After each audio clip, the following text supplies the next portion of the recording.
A very good morning to you this morning. Hoping that you had a wonderful Christmas and that you really were able to enjoy the Lord's presence. We are going to continue with the Lord's presence from Matthew chapter 2. Matthew chapter 2.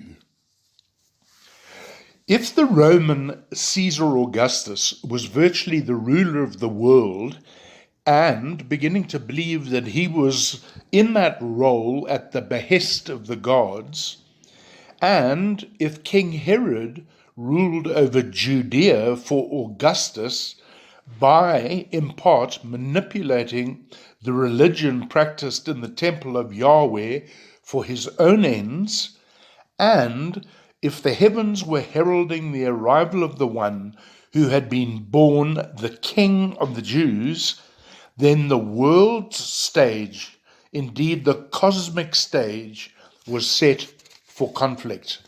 And that conflict began a very short while after the birth of Jesus in Bethlehem, with Herod's reaction to the question of the Magi, where is the one who has been born King of the Jews?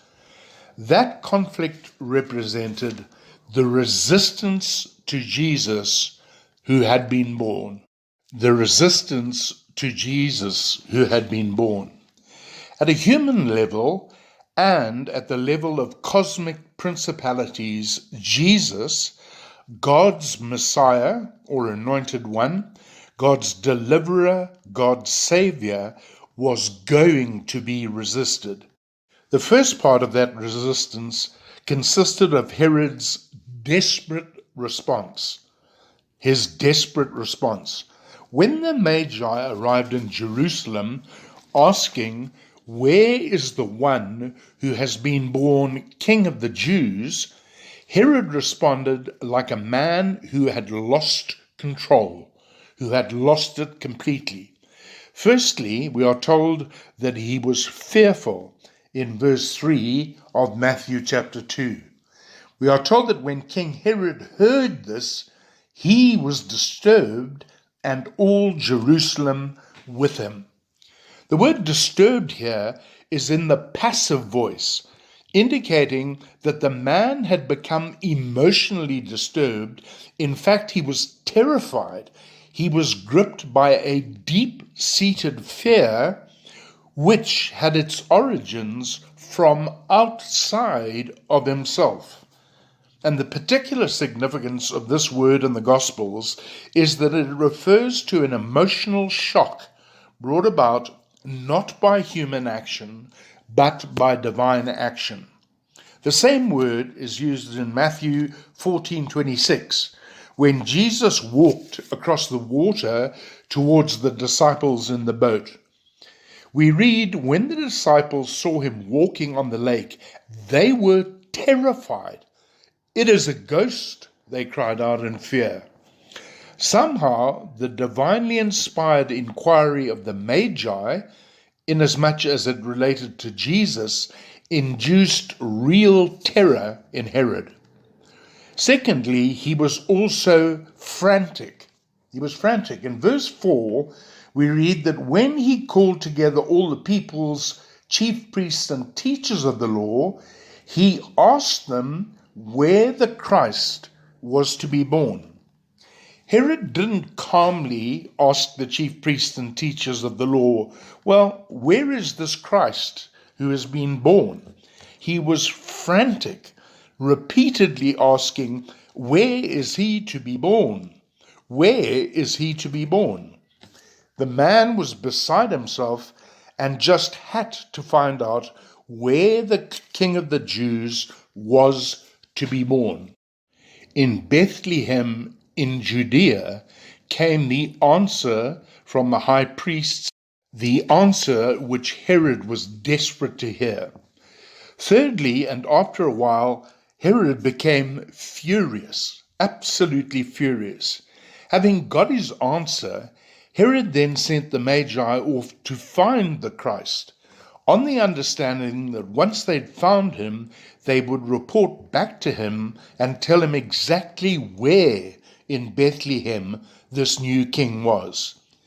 Herod's plan, however, was thwarted, divinely thwarted, through a dream in which God told the Magi not to report back to Herod. When Herod realized that he'd been duped, he flew into a fury. In verse 16, we are told that when Herod realized that he had been outwitted by the Magi, he was furious, and he gave orders to kill all the boys in Bethlehem and its vicinity who were 2 years old and under, in accordance with the time that he had learnt from the Magi.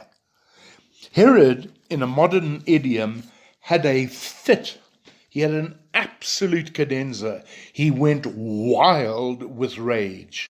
The Greek word there for furious comes from a stem which means fire, fire. And in the text it says that he boiled with fury. Here then was a man whose emotions were absolutely out of control after hearing that the King of the Jews had been born.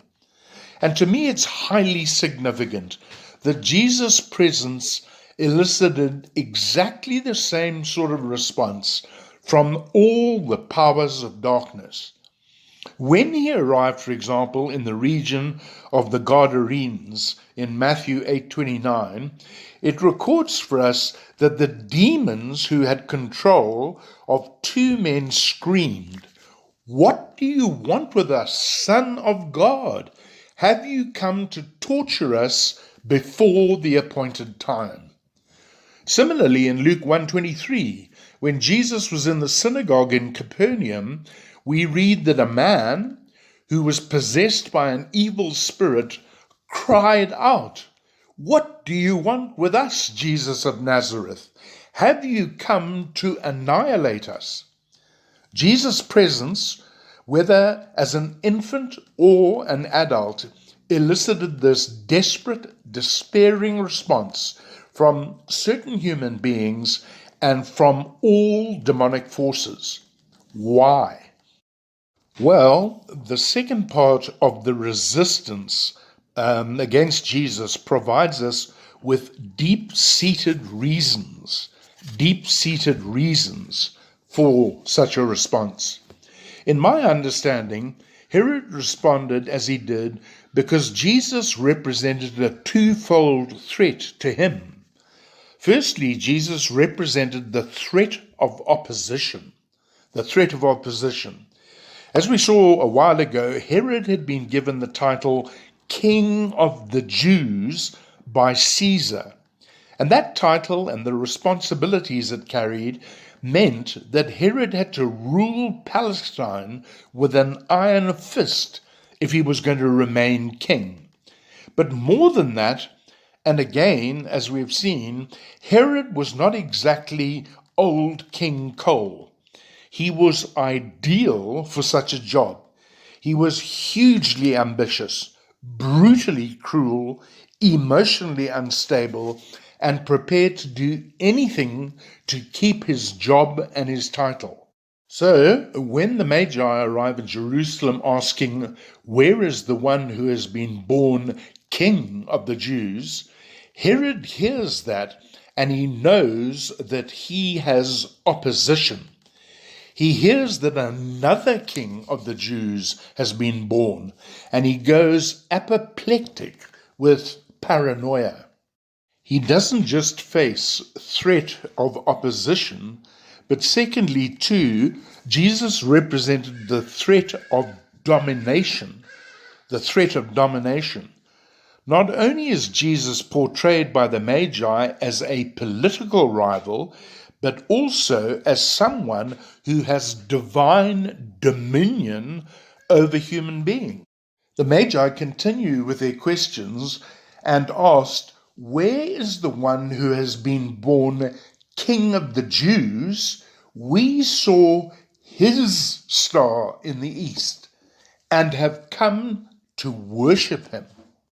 From that, Herod would surely have caught an inkling that this was no ordinary king. Kings came and went with almost boring and brutal regularity in that world.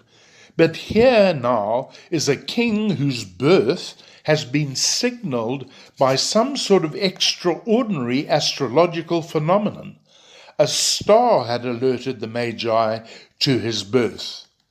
More than that, the Magi had come to worship this king. Israel was a land under the imperial domination of Caesar Augustus and the direct rule of King Herod.